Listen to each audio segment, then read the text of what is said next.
was like a movie, and you were in that movie. You were part of that movie.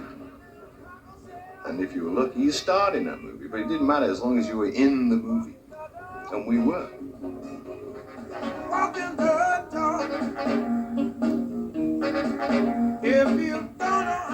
American Forces Radio offered music the BBC had ignored for a decade.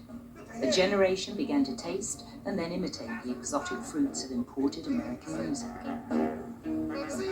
We started to play on these US Air Force bases on a Friday night or a Saturday evening, and then we'd pack up the gear and drive back to London and start the all-nighter sessions at the Flamingo at midnight, and all the GIs would be coming back down with us. So this was it was a two-way street that was happening all the time. There I was, down in the Flamingo Club, man. That joint is packed, it's jumping, hot, sweaty, and there's Georgie Fame playing the keyboard. Baby, please don't go down to New Orleans, you ain't gonna love it. Oh, he was in it. Geno was a GI. He was stationed at Bentwaters out in Suffolk, and he was one of the cats that used to come down on a weekend and say, "Can I sing a song with the band?" They took a break. I went and went in the back, and I says, "I love your music, man."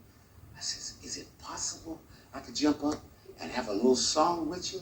He says, "Yeah, that seems all right, man." He says, "You sing?" I said, "Sing? My sister's in Martha and the Vandellas, and my uncle's wife is down in Washington." He says, "Damn, okay, cool." Of course, I'm lying. I will lie, right? So he says, "We got this GI to come up here. His name is Geno Washington. Want to sit in with us tonight? Give a big Flamingo round of applause." I'm like, "Hey, old man, right?" Oh, what do you want? She can't get it. Oh, take her love it. I jumped in there and started singing and woofing and dancing, had the people clapping and jumping. Oh, that mother never taught me.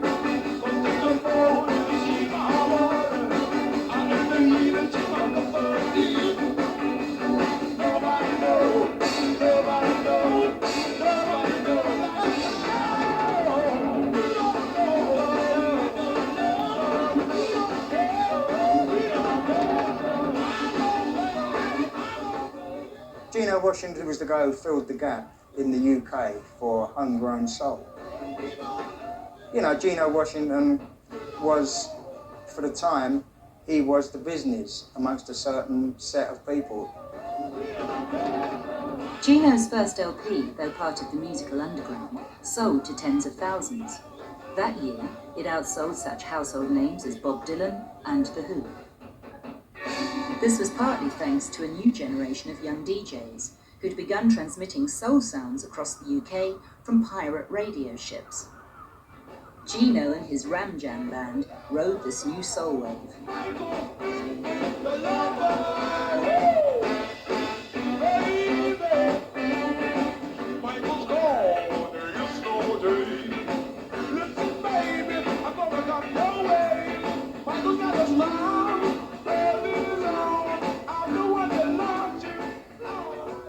I know a lot of people with 1,000 times more soulful voice than mine, but you can't connect. Did you connect is the question. Because soul comes from gospel music. If someone says, "You're very soulful," it means you touch the inner soul of them.